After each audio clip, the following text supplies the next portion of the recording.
Yes, thank you so much for coming.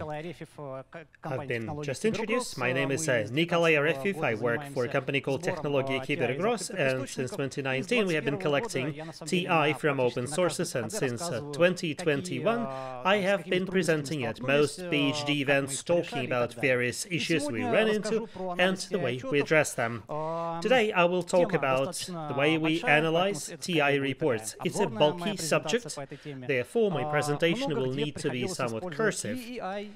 I've had to use both AI, in particular LLM, and ML in many ways, so there is something I would love to share with you. First, let's look at the agenda. Two main elements include TI reports, and while we need them, please raise your hands if you know what cyber threat intelligence reports are and maybe even read them. Oh, great! Thank you. So people are in the know here. Good. Which means that I will briefly touch upon this subject. And secondly, we'll talk about the way we transformed them from human-readable into machine-readable or graph format. So let me present the issue. A TI report, for those not in the know, is a cyber threat intelligence report, something that describes how a company or an independent researcher analyzed the operations of malware or maybe a crime group, and then they decided to share their findings with the general public. It is done by lots of companies such as Dr. Web, Positives, all the big cybersec players publish such results. So why do we need CTIs? What's the use for them? The cases where they exist, there are plenty, but normally we'd see the following.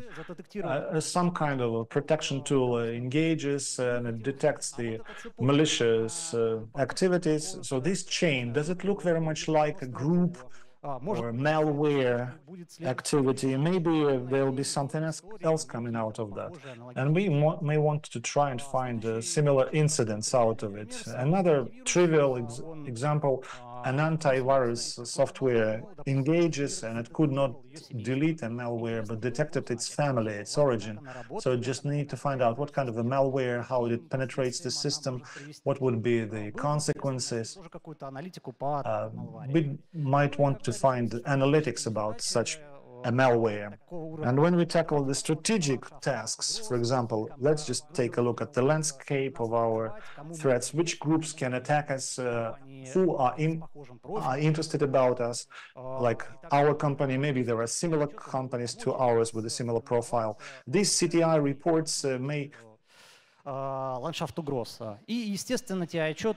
us describe the landscape of threats, and they are a good source of knowledge, a good source of knowledge for threat hunting. By using a hypothesis, you may want to find a lot of things there. What seems to be the problem there? If we start analyzing the reports and we start collecting them, we'll see that there are too many of them. Too many. Here's our stats as of the beginning of this year, approximately 150 active sources. Those who publish the TI reports, threat intelligence reports, they take them in all of the languages, Chinese, Russian, English, maybe in Japanese. And a big number of messages are analyzed and generated, like marketing reports, but we're only interested about two categories, like strategic TI reports, which are the threat intelligence trends, tactical and operational TIs, and how the groups and malwares operate. And I will speak about them precisely, the analysis of them. Normally, there are 11 reports coming up per day, 365 days per year. You understand that there's a very big volume, and these reports are huge. There are maybe 27 A4 pages. So imagine every day you'll need to read these reports, read 27 pages of these damn text, a very technical text just to understand whether you are interested about this CTI report or not. So you'd ask, why do you need to read the whole report? May I just want to find the relevant news to my company, but how do I know without reading it? It's good when they have a summary, because in chapter 1 there'd normally be a summary. You read this summary and you understand it. But what if there's not any summary at all? So what are we going to do without reading the report, whether it's relevant to our company or not? So here is our approach. Let us just single out the main essences, how they interact, how they are dependent, and which is the order of an interaction. So it may look like a very graph-like representation. And what's this graph-like representation? The STIX format. We may transfer it to STIX format, to the graph representation, and when we do it, we'd immediately start pulling out very interesting things out of that report, very valuable essences, and their work. If we transfer it to graph representation, we'd have an opportunity to utilize machine mechanisms to analyze such graphs. You just find dependencies there, you just find communities inside these graphs, etc. And we'd share this knowledge in a much simpler way.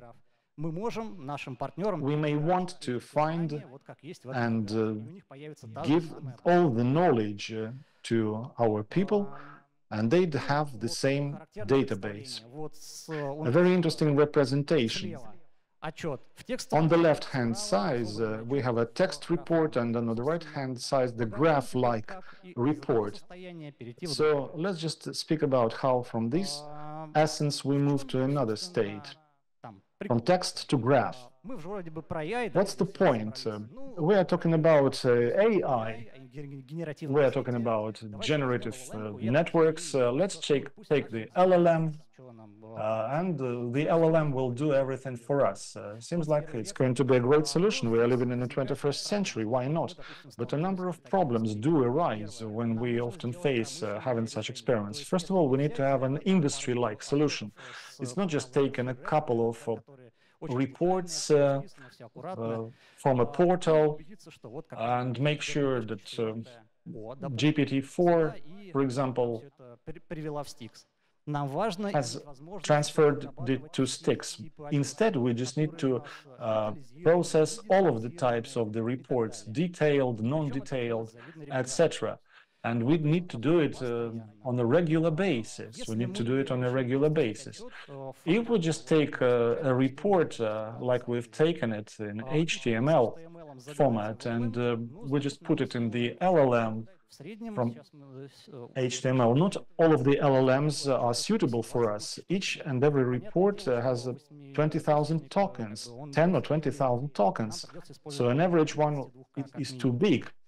So we'll have to have an LLM starting from 32,000 tokens for that. And the second point, the LLM we need to use must have some representation about cyber threat intelligence, about cyber intelligence. If we take generic models, GTP5, etc., the share of the cybersec docs used for training is very small there. And very often these models do not have enough share of that data we use for cyber threat analytics, but they do not represent and analyze our requests in a proper way. And the next point, based on LLM, we may want to generate a STIX which has its own rights of generation. Very often there are interesting rules about that under the bonnet, but they do not always understand that. Not all of the essences have the same dependencies. There are some constraints, of course. And the final thing that all of the LLMs have is their problem of the non-determined output of LLM. You may want to turn it down to zero, but it will not resolve the problem. And LLM tend to be very hallucinogenic. Why do we need that to know? Because the price of our error is too high. We take this report, we put it to STIX, and we see this group of APT 28 breaks the Gosuslugi website of Russian Federation. It may look very strange. So instead, we started analyzing the reports in the following way. We analyzed them manually for 6 months, and we made STIX based on them manually with hands. We understood which things could be automated and put through in the form of the code. The things that could not be automated are given to the ML algorithms for automation purposes. Those things that we cannot delegate to ML are given to LLM. Let's run through all these things and see how they work. Number one, the parsing of the message. We take something from the website, we download a page, and it's very important for us to find out where we have the body of the message.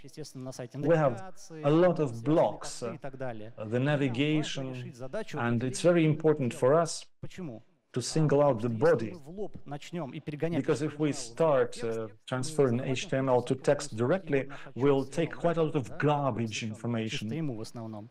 So that ML-based report will suddenly contain Phobos ransomware. However, there is no Phobos ransomware there at all. We need to remember that because it will help us.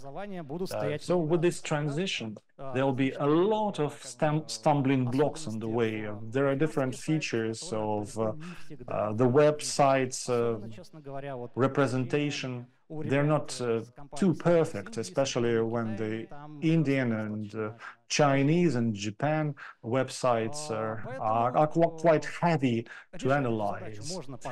So we may want to target that in different ways. We may want to find the Python-based modules, the Go-based modules. We tested them, tried them out. Unfortunately, none of them could correctly transfer our sources to text because of that. And you may want to see that almost all of them expect to see the text in the HTML tags. And we may want to find them. We may want to find it in the 3K library. It's good enough, and we decided to come up with a very small algorithm which is not linked to typography and the composition of the website. It uses weight coefficients, and it's based upon certain parameters of the report, a bunch of text and headings. Let's just search for all of the headings through HTML. Let's search for all of the tags that contain the text. Let's put some weights to them and find the root and appoint this root a weight which is equal to the sum of all of the things collected below. There may be lots of such candidates, and we select the most probable body of the report, and we repeat it with the same header or heading number one. We come out with the pure HTML text, which contains just the text of the message, and it does not have any commercial ads, banners, any navigation buttons, and all that crap. And we have the JSON with all of the headings, with all of the stuff, and this output is structured, and this structure will really help us with the semantic analysis of the text. Let's remember that. So right now, why we have gathered here? ML or AI? We have a pure message cleaned up from all of the rubbish, but we do not understand whether it's a marketing message or a CTI report. We just need to identify it. The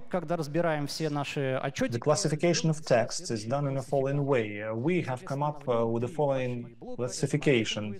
The three blocks are there: marketing messages that may look like this, the things are generated like that, operational and tactical CTI and strategic CTI.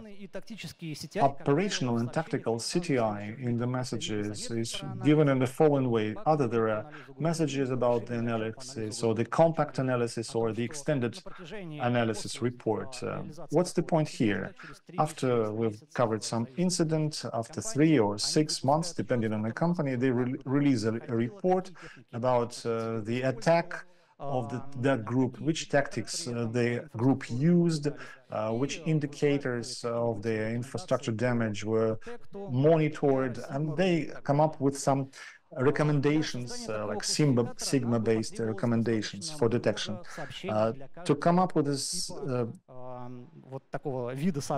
solution like that, we'll need to have a lot of types of such messages for one simple reason, because the language of all these messages is simple, and to find it is very difficult. We just need to analyze a lot of text. So we decided to do it different instead. Let's just make a model not based on the TIDF methods. Instead, we just need to single out the key important STIX objects from the report. We single them out and then come up with the classification after that. We do it through NER, named entity recognition. What's the point and what's the task? We just need to find very valuable entities. When they need to find the geographical data, name and surname, they take a trained model and make the following. What seems to be the problem in our case when we work with the CTI report and the cybersecurity solutions? There are not too many trained models like that for our purposes that do exist, like SecureBERG Plus, CTI-BERG, SecureBERG. They have some problems related to them because, first and foremost, they were trained at all the data. They have data from the year 2021, 2020.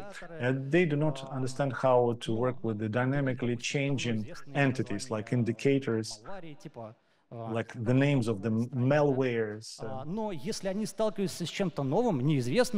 coupleware strike, for instance. If they face something unusual, they confuse them. They can call threat actor a malware, and threat actor may be announced as a name or surname, so forth. So we cannot use these models directly. There is no possibility to do so without actually training them by using our data set. We did not have a data set at the start. We wanted to make it all complicated, and the NER was split into parts. The NER resolves as follows. We start analyzing the report. We take there by chapters. We take a chapter and try and find multi-linear objects like PowerShell commands, etc. LLM actually helps us a lot. We used to work with the chat 3.4, and now we are moving to OpenChat 3.5. It uses it quite nicely. The next thing, we just need to single out the atomic objects that we describe through the regular expressions. And the use of the LLM here is too heavy for this task. The task is simple. There's nothing difficult about it. Then we identify the dictionary entities, those entities that we do not need to confuse, the names of the hacker tools, the names of the companies, the names of the malware, the names of the software. We have our own 7,000 entities with synonyms. We have our own vocabulary, and this vocabulary actually helps us identify the word. After that analysis, we end up with a bunch of words of the unknown origin that we need to identify somehow. So maybe there is a name of a new group inside that. How do we do it? We have come up with a certain approach that the human brain still uses. We started using the following. We see a word, the name of the group, the name of the company, which is registry dependent. It may start with a capital letter, it may have be described with caps lock. So let's just come up with the model of the mathematical model of classification, which will evaluate each and every word by these parameters. And how often do we find this word in the text? So all of the unknown words are evaluated by their weights, and all of the heavyweight words, like the names of the groups, of the attackers, etc., will be successfully tested and checked and verified. Let's take all of the expressions they contain them and ask the model, here's the context, tell me the word. And the second question, is this word a threat? And then it follows by the result of the work of the ML, and now it's given to the operator. On average, a person needs to make a decision about 10 or 15 such words, having the word in front of the eyes and its description, which is given to the model. What about the context? If there is not enough context with the smaller sentences, shorter sentences, as an analyst, we start Googling, we send it to Google, we send it to Yandex search, we come up with the responses, we come up with the snippets from there, and we put through email, ML, and repeat this. When the person understands that they agree with the ML verdict, they push the button and this new word comes to our vocabulary. That's how our NER target is resolved. And this NER target was not just resolved as such, but we wanted to come up with a classification, whether it relates to the TI report or not. We have come up with this classification solution, the classification of CTI reports. We toyed with some models. Normally we use something based upon precedent boosting or trees. We compared the algorithms. They were very close as we expected. The F1 ratio of 0.97 was quite satisfactory for us. We could have toyed with the unbalanced classes, but we decided to postpone that. We came up with this classification solution. One of the classification solution targets was to have a scheme, because inside the TI report there are plenty of images, and what's interesting, there are plenty of interesting images like graphs, like, for example, the pictures I'm showing you at this slide. But normally inside all these reports, there is a scheme of the attack inside, a kill chain which may be drawn as an image, and this scheme of the attack contains the essence of all of the report. And if we find such an image in the text with a high-level probability, it's a TI report. This actually helps people identify what this report is all about. We had 5,000 manually marked images. They took the model of Fast AI vision framework because it's very convenient, and there were lots of interesting ways of the transformation of the image. And convex tiny was taken as a source model. The F1 ratio, F1 mean, is 0.93, which was quite satisfactory for us. And that's the classification that we ended up with. What do we have so far? So far, we have the following.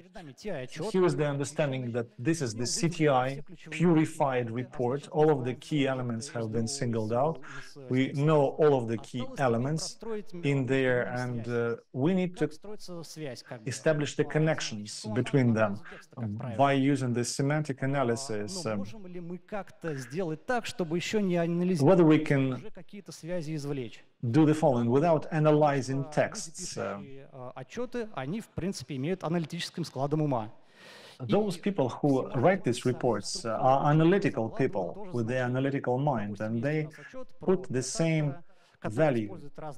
Protector uses different malware, so the heading will be the name of the threat actor, the subheading will be the name of the malware, so there is a connection between them, between every and in every subheading we have things that are related to that particular malware, and we have built certain connections. Just like in the related to. What else do we have from the elements with semantics? There are tables and charts. Without further ado, I should say that there are plenty of senses, the vertical penetration and horizontal penetration. What's the essence? If we see the C2 with the indicators, it's managing servers, and we need to interpret them as managing servers. If there are 3 types of hashes, it's not just 3 types of any hashes, it's the hash set. It's the 3 types of the hashes of the same file. And this knowledge can be recovered immediately without using the semantic analysis. So, one final stage is the difficult part, is the semantical analysis of the text. Let's remember that STIX is the format that describes the objects, entities, the relations between them, and finds restrictions to the connection types between the entities. So we may want to come up with the base of the connection rules. And first of all, this connection rules base finds solid relationships and builds these connections and relationships. If we do not find out that relationship, would ask LLM to do this. It may be a little bit hallucinogenic, but we may want to filter its output through mapping. What does it respond us with? What do we map in STIX? We may want to come up with an example. Like, for example, there is a report which is made up of many threads, strings. For example, here is a group 31, works for the sake of the probably Chinese government probably. The second is assumption that they are motivated by cyber spying and data gathering. The second may be analyzed even without the LLM. We have a threat actor with 1 sentence.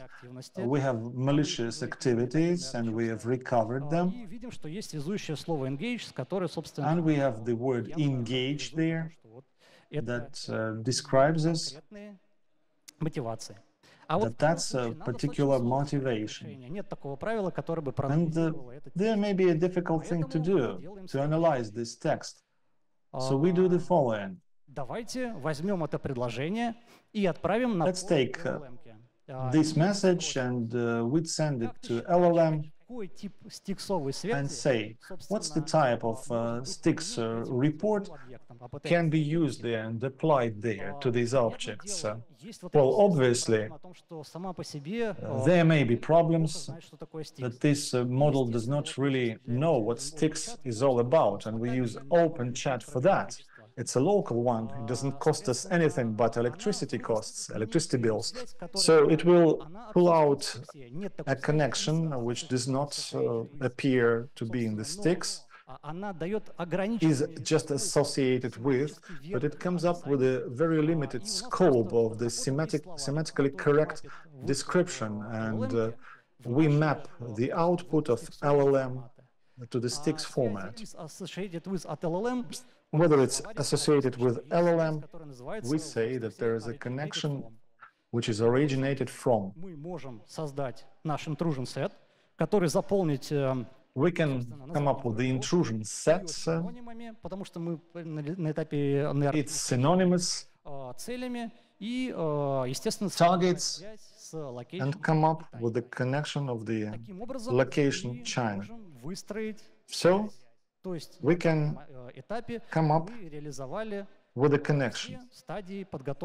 We have put through all of the stages of the preparation, ending it up with STIX. There are entities, number one, number two, there is a connection between them, and these entities are filled with information. So I'm wrapping it up. So what would be the intermediate report? In the end, I will tell you a little bit more, by the way. So far, we have done the following. We have learned to use the text description to come up with a STIX description with the understanding how to improve them, how to exclude a person out of this mechanism. All the possible hallucinations can be controlled by constraint, clear constraint with the LLM output, and in the future we'll try and experiment with this mechanism and we'll polish this.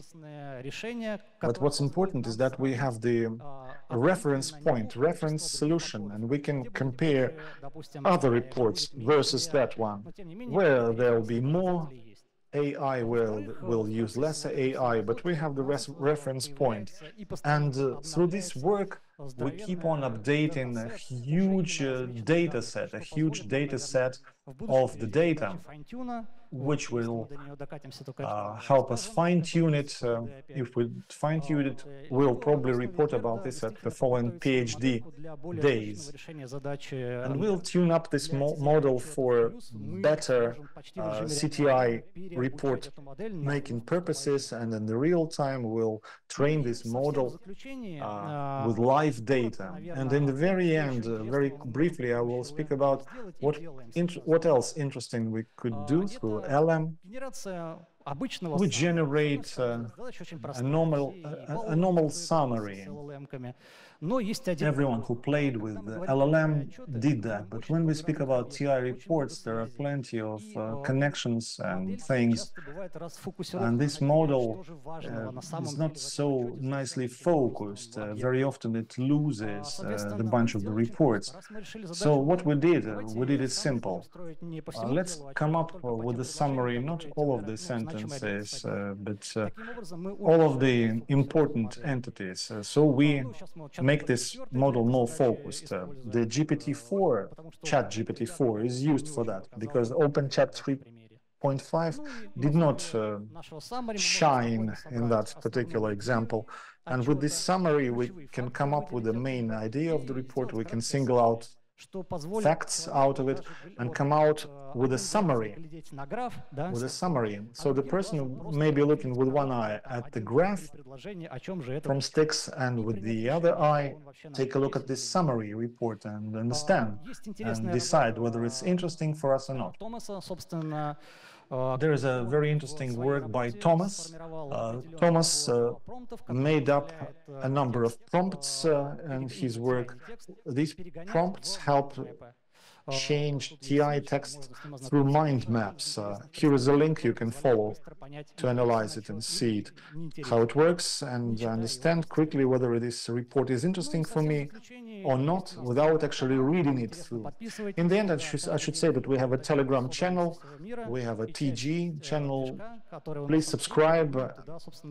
Some of the engine that we have come up with is published there, the report, the entities that we single out, the schemes of the attack, the summary and the mind map representation. It's all there in our Telegram channel. I'm done. Thank you very much. It was a very short introductory presentation.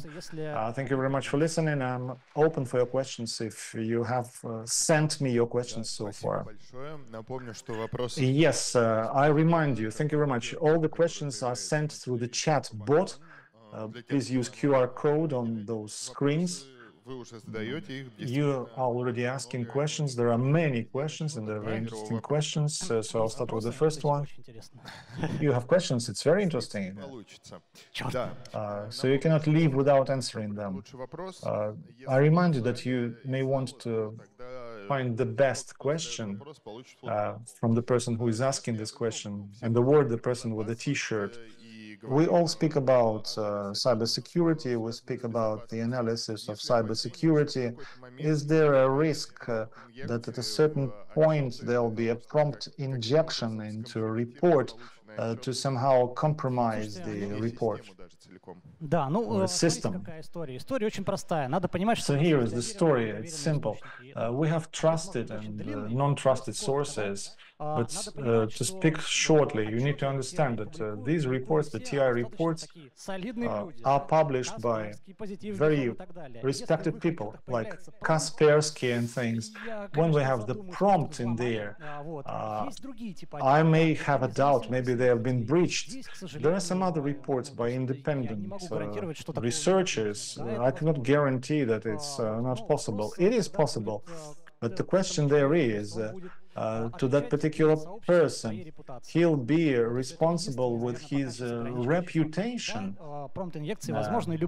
Yes, the prompt injections are possible and all of the LLM attacks are possible through reports.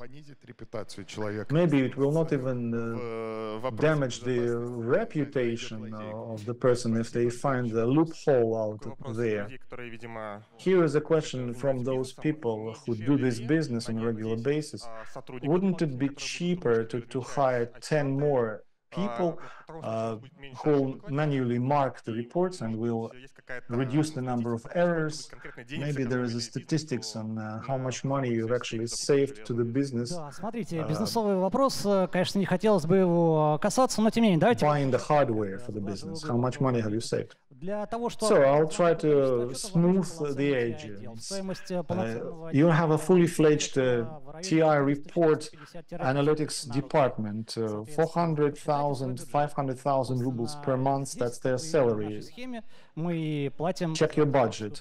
And here we're paying for technical support and electricity just to support the local LLMs and OpenTI. So you can measure the economic value here.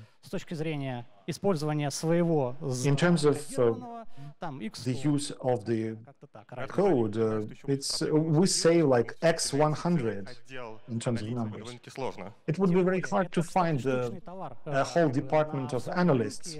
Exactly, they are measured in single numbers. The TI analysts are being hunted for because they have very specific set of skills. We are rare people.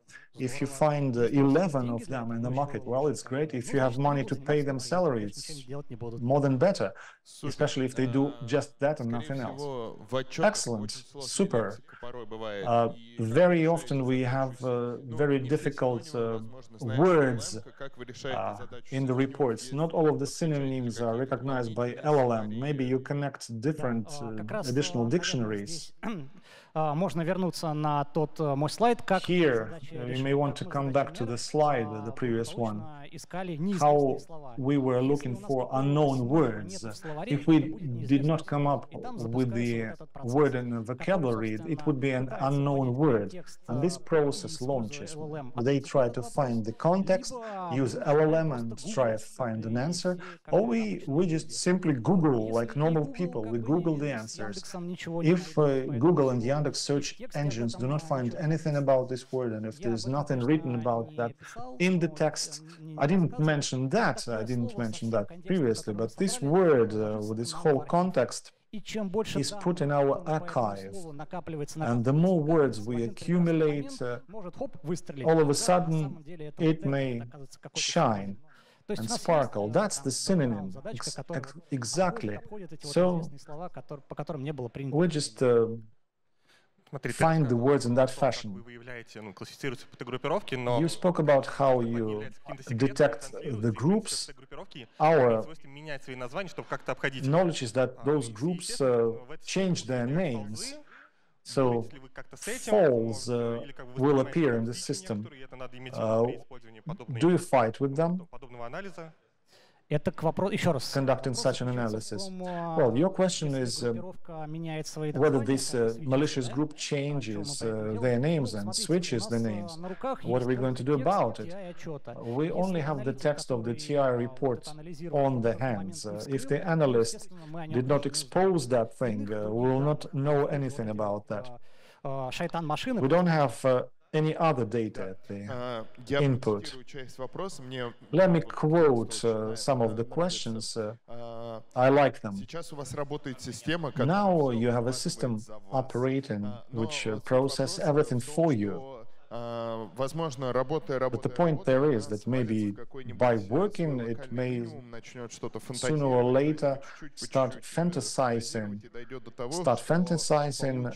as it is, and it may end up with the situation that the information you get will be far-fetched and far from reality. How do you often check this system so this system does not become hallucinogenic, as it were? We have such solutions. Well, we don't have them directly, but we have measures to offset that. The TI analysts know that.